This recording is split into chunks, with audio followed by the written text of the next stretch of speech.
Entonces Pablo está profundizando en esto. Es un hombre que tiene vasto conocimiento del Antiguo Testamento.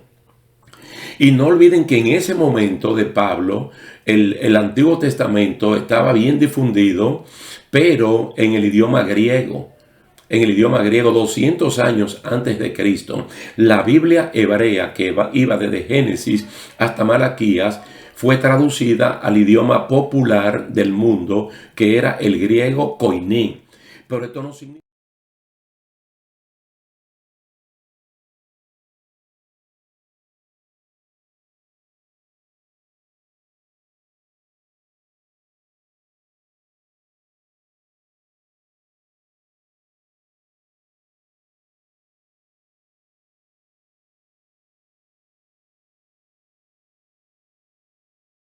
Dios le bendiga, mis queridos hermanos. Es un placer estar de nuevo con ustedes para que continuemos estudiando la palabra del Señor en esta serie de estudios bíblicos, la Iglesia del Nuevo Testamento.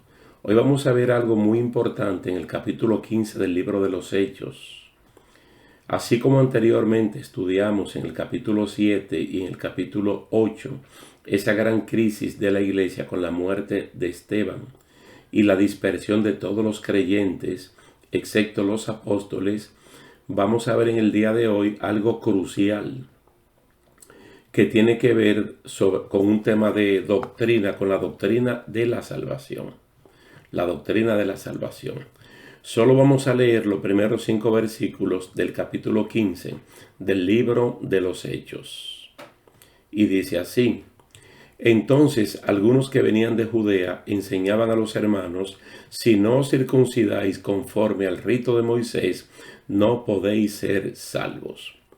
Como Pablo y Bernabé tuviesen una discusión y contienda no pequeña con ellos, se dispuso que subiesen Pablo y Bernabé a Jerusalén y algunos otros de ellos a los apóstoles y a los ancianos para tratar esta cuestión. Ellos pues, habiendo sido encaminados por la iglesia, pasaron por Fenicia y Samaria, contando la conversión de los gentiles, y causaban gran gozo a todos los hermanos.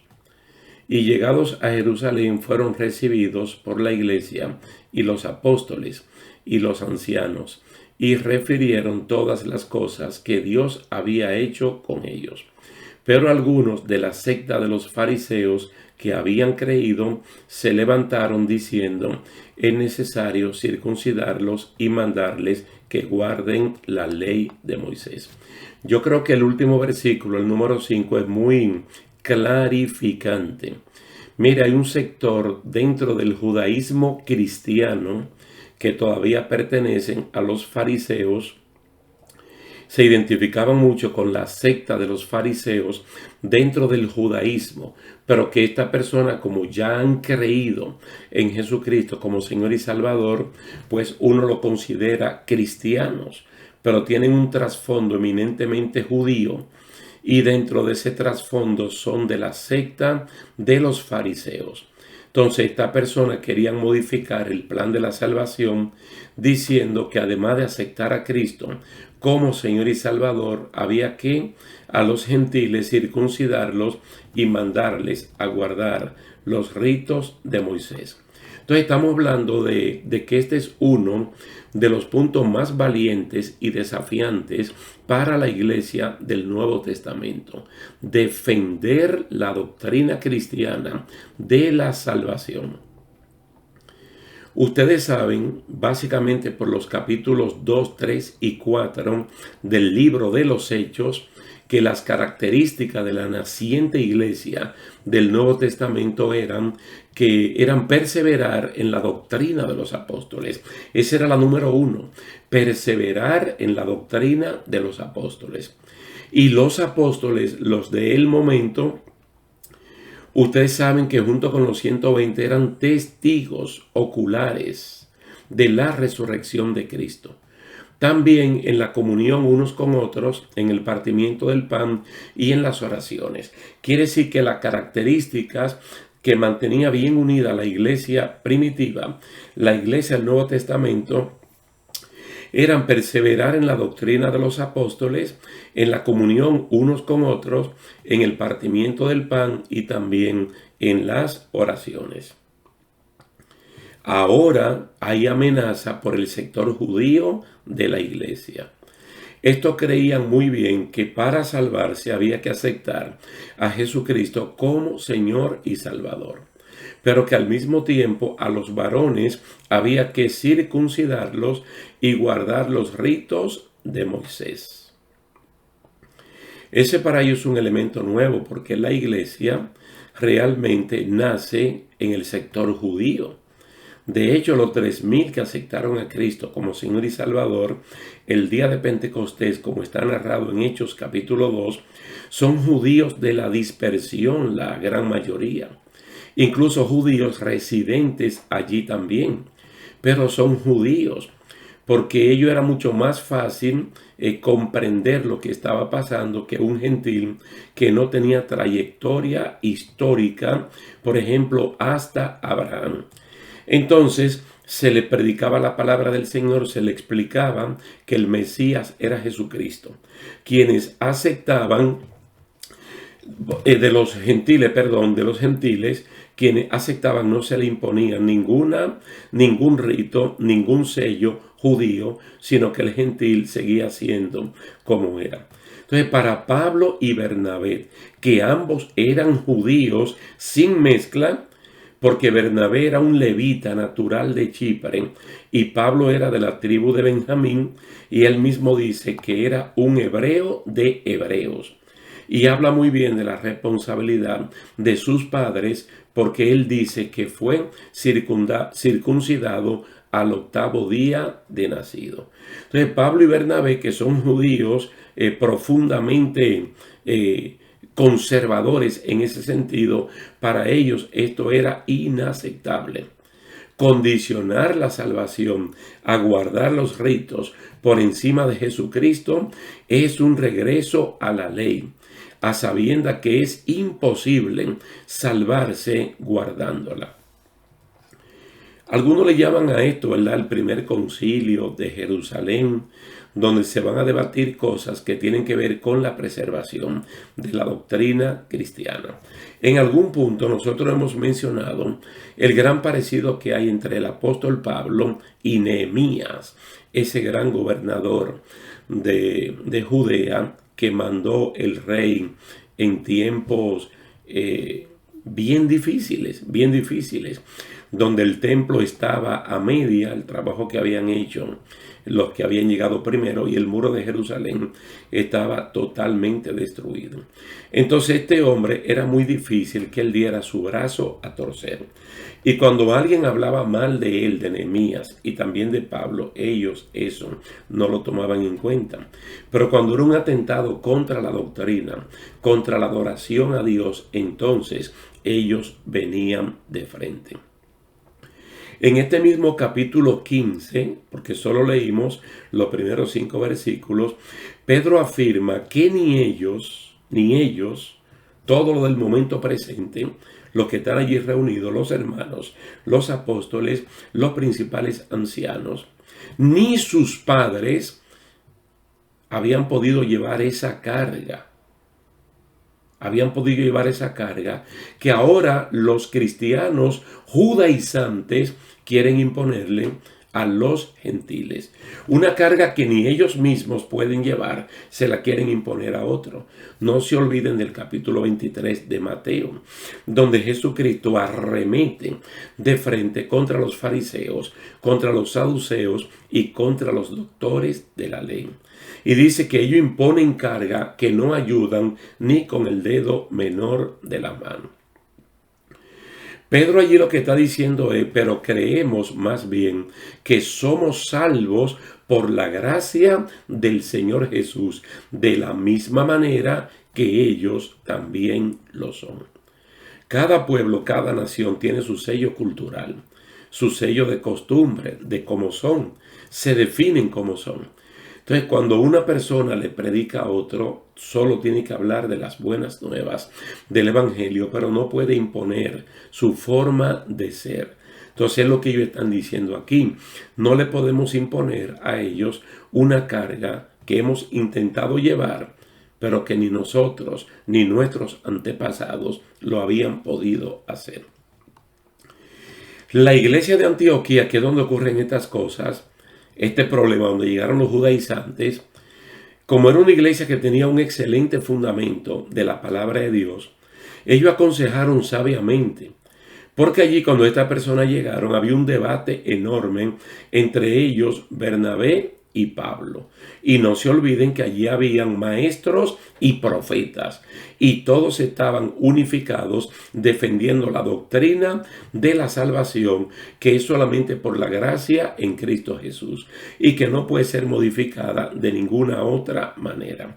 Entonces este pueblo, que había alcanzado madurez mediante la palabra del Señor, aconsejó a Bernabé y a Pablo, junto a otros hermanos de la iglesia, que fueran de inmediato a Jerusalén para clarificar este asunto, porque las personas dijeron que venían de Jerusalén. Bien, de paso a la capital, pasaron por Fenicia y Samaria, donde testificaban de las conversiones de los gentiles, y esto generaba gran gozo y alegría.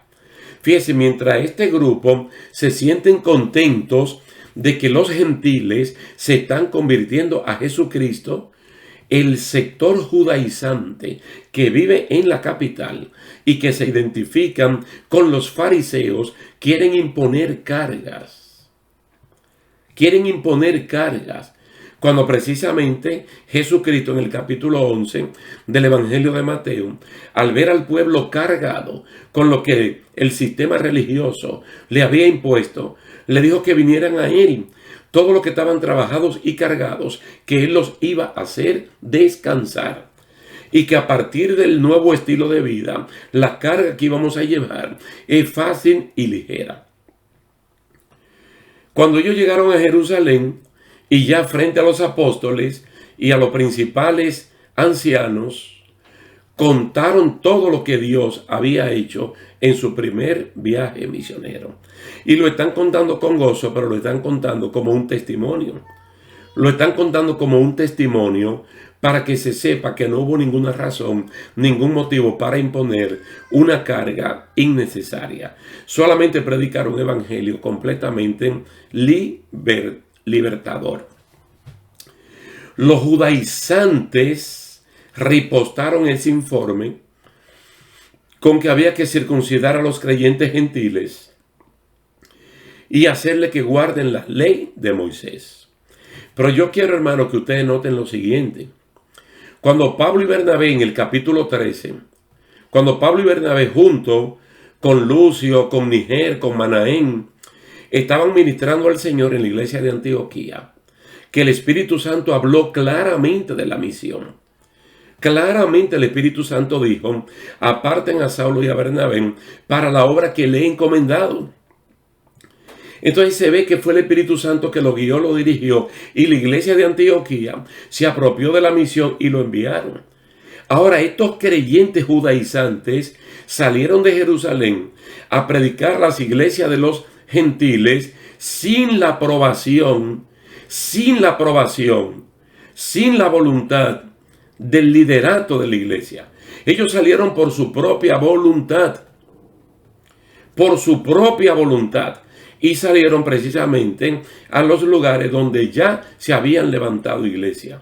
Nosotros vemos, hermanos, que desde la gran crisis, o desde la primera crisis, nosotros entonces vemos ya el capítulo 8, que la iglesia de Jerusalén manda supervisores, por ejemplo, a Samaria, manda supervisores a Antioquía, y todo para velar que la doctrina de la salvación se mantenga intacta, que nadie la pueda alterar. Que se sepa que es una doctrina donde se le predica la palabra a todo el mundo, como está basado en la gran comisión. Vayan y prediquen el evangelio sin distinción de persona, sin discriminación, si son hombres o si son mujeres, si son grandes, si son pequeños, si son blancos, si son negros, ricos o pobres. Prediquen a todo el mundo. Entonces esto tiene que ser preservado. Entonces se mandaban supervisores. Ahora esta persona, como gente de este tiempo, que no tienen cobertura en una iglesia local, que no tienen cobertura en una denominación, sino que son predicadores ambulantes o predicadores de las redes sociales, ellos condicionan la salvación. Ellos la condicionan. Entonces, aquí en el mismo capítulo 15, cuando ellos están debatiendo, los apóstoles y los principales ancianos, ellos dicen, puesto que hemos oído que alguno de entre nosotros, a quienes no autorizamos, os han inquietado con sus palabras, perturbando vuestras almas. Claro que están perturbando la paz, el sosiego espiritual de la persona que se han salvado sin tener que guardar ningunos ritos de Moisés, sin tener que ser circuncidados. Porque la circuncisión del miembro viril es muy limitada. Mas, sin embargo, la circuncisión en el corazón es amplia. Y según Romanos capítulo 2, se define un verdadero judío, una persona cuya alabanza viene de parte de Dios si tiene el corazón circuncidado. Ahora cobra mucha fuerza lo que nosotros dijimos en la charla anterior, de esos ministros, entre comillas, insujetables, que no tienen congregación, no están bajo la cobertura, bajo la autoridad de una denominación. Ellos quieren hacer lo que les dé la gana. Y a veces no quieren solo modificar la doctrina de la salvación, sino que en una iglesia local quieren imponer su voluntad cuando ellos ni siquiera son miembros activos de dicha congregación. Ya lo vimos. Ellos salieron sin orden de la iglesia. Ellos no salieron por mandato de nadie. Ellos salieron por su propia voluntad para inquietar, para molestar, para perturbar a personas que ahora estaban disfrutando la paz de Isaías 53, fruto del trabajo de Jesucristo. Estando allí en esta reunión, Pedro alzó la voz para contar el testimonio poderoso de cómo Dios lo envió a la casa de Cornelio y de cómo todos los oyentes aceptaron a Jesucristo y fueron bautizados, y a ninguno se les obligó a circuncidarse ni a cumplir los ritos de Moisés. Nosotros estudiamos el capítulo 10. Lo vimos como un mover del Espíritu Santo extraordinario, porque Pedro está en Jope, en la casa de un tocayo de él llamado Simón el Curtidor. Y Cornelio estaba en Cesarea, comandando la compañía la italiana del Imperio Romano. Entonces, ¿cómo el Espíritu Santo envía a un ángel y puede conectar a estas personas?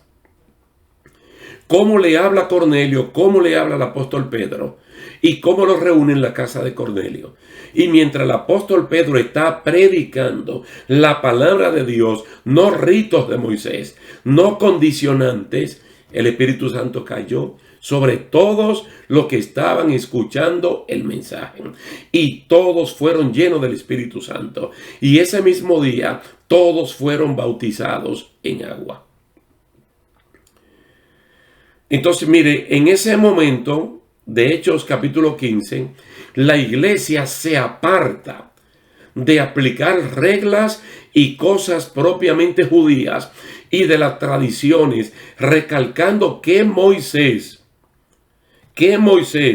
como si se personificaran los 5 libros primero de la Biblia, la ley o el Pentateuco, era leído cada semana en las sinagogas y en las iglesias, y que eso era más que suficiente. Que no había que motivar, que inquietar a esta persona, y mucho menos sacarlo del sosiego de la salvación que han recibido en Cristo Jesús, para imponerle algo que por práctica ya ellos sabían que ellos no podían llevar eso.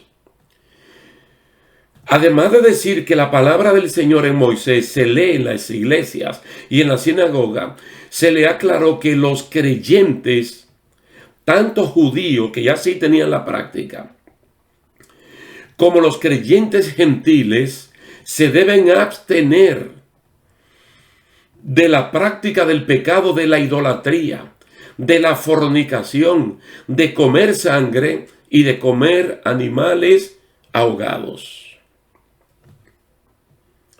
Mire que esas son prácticas no culturales propias de los judíos, sino que es una línea transversal que debe cumplirse en todos los cristianos, en cualquier parte del mundo. Que nosotros tenemos que tener la misma práctica de la santidad en cualquiera de los continentes que nos toque vivir. ¿Y qué es lo que nosotros proclamamos? Que Jesucristo es nuestro único y suficiente Salvador. Y que la doctrina de la salvación no puede ser alterada, no puede ser modificada, no se le puede poner un ingrediente que no sea que Jesucristo, mediante la fe, mediante la gracia, es nuestro único y suficiente Salvador. Esto que se defendió hace 2000 años es lo que en el día de hoy defendemos. Y por vivirlo en carne propia, nosotros sabemos que Él no nos salvó por ninguna obra de justicia que nosotros hubiésemos hecho, sino por su misericordia, por el lavamiento y la regeneración en su palabra y en el Espíritu. Y es lo que tenemos que seguir viviendo y lo que tenemos que seguir predicando, sin alterar nada, so pena de recibir el castigo de Dios, como dice Apocalipsis capítulo 22. Bendito sea el nombre del Señor. Por el día de hoy lo vamos a dejar hasta aquí, y si Dios así lo permite, vamos a continuar sobre la iglesia del Nuevo Testamento, y vamos a ver en el próximo capítulo un caso sorprendente de cómo Pablo y Bernabé se separan para el segundo viaje misionero. Pero le damos gracias al Señor por esta oportunidad, por estos minutos cortos, pocos, pero que esperamos que sean muy sustanciosos para nuestro acervo cultural espiritual. Así es que Dios me le bendiga, Dios le guarde y muchísimas gracias por la atención prestada.